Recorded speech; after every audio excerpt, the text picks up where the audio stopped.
bienvenue sur le podcast de Philippe Sauce. On se retrouve aujourd'hui pour une plongée, une exploration en profondeur d'un sujet qui fait beaucoup parler. Ah oui. L'utilisation de l'intelligence artificielle pour, et accrochez-vous bien, ressusciter nos défunts.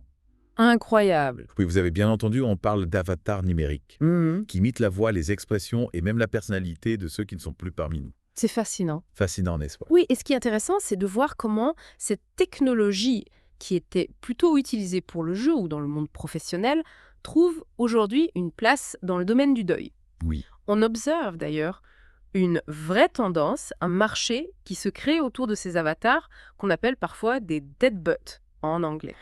Et c'est particulièrement vrai en Chine, où l'on voit apparaître des entreprises qui proposent de créer des avatars numériques incroyablement réalistes. Oui. Imaginez pouvoir appeler votre grand-mère décédée sur votre téléphone Ça. et avoir une conversation avec elle comme si elle était encore là. Oui, c'est assez bluffant. Il suffit apparemment de fournir des photos, des vidéos, des messages vocaux du défunt, et l'intelligence artificielle s'occupe de reconstruire sa voix, ses expressions et même sa façon de parler. Certaines entreprises vont même jusqu'à proposer des avatars capables de participer virtuellement à des funérailles. Oui, un reportage de TF1 a même montré un cimetière à Shanghai où, grâce à l'IA, les défunts peuvent s'adresser aux personnes présentes lors de leurs propres obsèques. Ah oui, Un concept vraiment surprenant, n'est-ce pas? c'est certain. Cela pose d'ailleurs la question du réalisme de ces simulations. Oui. Si l'IA parvient à reproduire fidèlement la personnalité du défunt, est-ce que cela peut vraiment aider à faire le deuil? Ou est-ce que, au contraire, cela risque de maintenir les proches dans une illusion de présence, les empêchant ainsi de faire face à la perte verte? C'est la question clé. D'un côté, ces avatars peuvent potentiellement offrir un certain réconfort. Pouvoir entendre la voix d'un être cher disparu, revivre des souvenirs avec lui dire des choses qu'on n'a pas pu lui dire de son vivant. L'idée de dire au revoir ou de continuer la conversation est souvent mise en avant par les partisans de ces technologies. Tout à fait. Et il y a aussi cet aspect de transmission de la mémoire qui est intéressant. On peut imaginer un avatar numérique qui raconterait des anecdotes de la vie du défunt à ses petits-enfants, permettant ainsi de garder son souvenir vivant, une sorte de patrimoine immatériel transmis grâce à la technologie. Oui, c'est une idée touchante. Mais de l'autre côté, il y a ce risque d'illusion de présence que vous avez mentionné. Oui. S'accrocher à un avatar numérique ne risque-t-il pas d'empêcher le processus naturel du deuil? Le deuil est un processus complexe qui demande du temps, de la réflexion, de l'acceptation. Oui. Se réfugier dans un dialogue artificiel avec un avatar pourrait compliquer ce cheminement. C'est un risque bien réel. Et puis il faut aussi se poser la question de la qualité de la simulation. Oui. Même si l'IA progresse rapidement, est-ce qu'un avatar pourra un jour reproduire parfaitement la complexité d'un être humain? C'est difficile à dire. On peut imaginer des avatars de plus en plus sophistiqués, capables d'apprendre et d'évoluer en fonction des interactions. Oui. Mais il y aura toujours cette part d'artifice, cette absence de la véritable présence humaine. C'est ça. Et c'est peut-être là que réside le danger. S'attacher à une copie imparfaite risque de générer de la frustration, de la déception, Oui, voire de la colère. On peut se retrouver en vouloir à l'avatar de ne pas être assez bien, de ne pas être la véritable personne qu'on a perdue. absolument. Avant de se lancer dans une relation virtuelle avec un défunt, il est important de se poser les bonnes questions. Est-ce que cela m'aide réellement à faire mon deuil? Ou est-ce que cela me maintient dans une illusion qui me fait plus de mal que de bien? Tout à fait. Il est crucial de se rappeler que ces avatars, aussi sophistiqués soient-ils, ne sont que des outils, des simulations. Oui. Ils ne peuvent dans aucun cas remplacer la présence réelle d'un être cher. Et avant de passer à la suite de notre exploration en profondeur, je voudrais rappeler à nos auditeurs, de s'abonner au podcast sur YouTube, Spotify et Amazon. n'oubliez pas de liker ce podcast et de participer à la campagne de sociofinancement pour notre future exposition photo. Le lien se trouve dans les commentaires. Et pour en venir à notre discussion, il est important de prendre en compte les aspects éthiques de cette technologie. Utiliser l'image, la voix et la personnalité d'un défunt soulève des questions sensibles sur le respect de sa vie privée et de son consentement. Oui, c'est un point essentiel.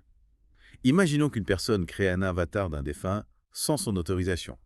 Serait-ce acceptable? Ouais. Est-on le droit de ressusciter virtuellement quelqu'un sans son accord explicite? C'est un vrai dilemme éthique. Et même si le défunt avait donné son accord de son vivant, est-ce que ça signifie qu'on peut utiliser son image numérique indéfiniment pour n'importe quel usage?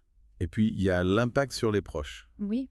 Le fait d'interagir avec un avatar numérique d'un défunt ne risque-t-il pas de créer des situations complexes, voire conflictuelles? Au sein d'une famille OVRA, Des désaccords pourraient surgir sur la manière dont l'avatar est utilisé les informations qu'il partage ou encore sur sa personnalité numérique. Absolument. Et il ne faut pas oublier le risque de manipulation. Oui. Imaginez un avatar numérique utilisé pour influencer les décisions d'une personne fragile, la pousser à faire des choses qu'elle n'aurait pas faites autrement. C'est un scénario qui peut paraître dystopique, mais il n'est pas totalement impossible. Il est donc crucial d'encadrer l'utilisation de ces technologies pour éviter les dérives. Tout à fait. Face à ces avancées technologiques, on peut se demander comment les rites funéraires vont évoluer. Est-ce que ces avatars numériques vont finir par remplacer les cérémonies traditionnelles? Oui. Est-ce que le deuil va devenir une expérience virtuelle? Difficile de prédire l'avenir avec certitude. On observe déjà une certaine digitalisation des rites funéraires avec la diffusion en direct de cérémonies et la création de mémoriaux en ligne. Mais est-ce que cela signifie que nous nous dirigeons vers un monde où la mort sera vécue à travers un écran? Où l'on dira au revoir à nos proches dans un métavers? C'est une question qui mérite réflexion. Il est important de rappeler que le deuil est avant tout une expérience humaine émotionnelle, qui nécessite un contact réel et des échanges authentiques. Un avatar numérique aussi sophistiqué soit-il ne pourra jamais remplacer la chaleur d'un câlin, la sincérité d'un regard, la présence bienveillante d'un être cher. Vous avez raison. Il est crucial de trouver un équilibre entre l'utilisation de ces nouvelles technologies et la préservation de notre humanité, de notre capacité à vivre et à partager nos émotions de manière authentique. Et pour conclure cette partie de notre exploration en profondeur, je tiens à rappeler que le deuil est un processus unique et personnel. Il n'y a pas de bonne ou de mauvaise façon de faire son deuil. L'important est de trouver ce qui nous aide à traverser cette épreuve, à honorer la mémoire de ceux qui nous ont quittés et à continuer à vivre, à aimer, à grandir. Avant de passer à la dernière partie de notre exploration, j'aimerais revenir sur un point qui me semble important. Est-ce que l'intelligence artificielle appliquée au domaine du deuil ne nous confronte pas finalement à notre propre rapport à la mort? C'est une question pertinente. L'humanité a toujours cherché des moyens de tricher, avec la mort de prolonger la présence de ceux qui nous sont chers. Les photos, les vidéos, les lettres. Ce sont autant de tentatives de capturer un morceau du passé, de garder un lien avec ceux qui ne sont plus là. Et l'intelligence artificielle, avec ses avatars numériques, pousse cette logique encore plus loin. On ne se contente plus de conserver un souvenir, on cherche à recréer une présence à dialoguer avec le passé. Oui. Mais est-ce que ça nous aide réellement à mieux vivre le deuil ou est-ce que ça nous empêche d'accepter la réalité de la perte? Difficile de donner une réponse tranchée. Comme on l'a vu, il y a des avantages et des inconvénients à cette technologie. Tout dépend de la façon dont elle est utilisée, des intentions des personnes qui l'utilisent et de leur propre capacité à gérer leurs émotions. Ce qui est certain, c'est que l'IA nous pousse à réfléchir à des questions fondamentales sur la vie, la mort, le deuil, la mémoire. Des questions qu'on a peut-être tendance à mettre de côté dans notre société moderne. Tout à fait. Et c'est peut-être là que réside la vraie valeur de cette technologie. Oui. Nous obliger à regarder en face ces questions existentielles, à reprendre le dialogue avec notre propre mortalité. En conclusion, on pourrait dire que l'IA appliquée au domaine du deuil est une boîte de Pandore qui soulève plus de questions qu'elle n'apporte de réponses. Oui, c'est une image pertinente. Une boîte de Pandore qui nous confronte à nos peurs, nos espoirs, nos contradictions face à la mort. Une boîte qui nous invite à creuser un peu plus profond, à explorer les multiples facettes de notre humanité. Merci beaucoup pour cette discussion passionnante. Et merci à vous, chers auditeurs, de nous avoir suivis dans cette exploration des IA et du deuil. N'hésitez pas à partager vos réactions et vos réflexions dans les commentaires, ça nous intéresse beaucoup. Et avant de nous quitter, on vous rappelle de vous abonner au podcast de Philippe sur YouTube, Spotify et Amazon.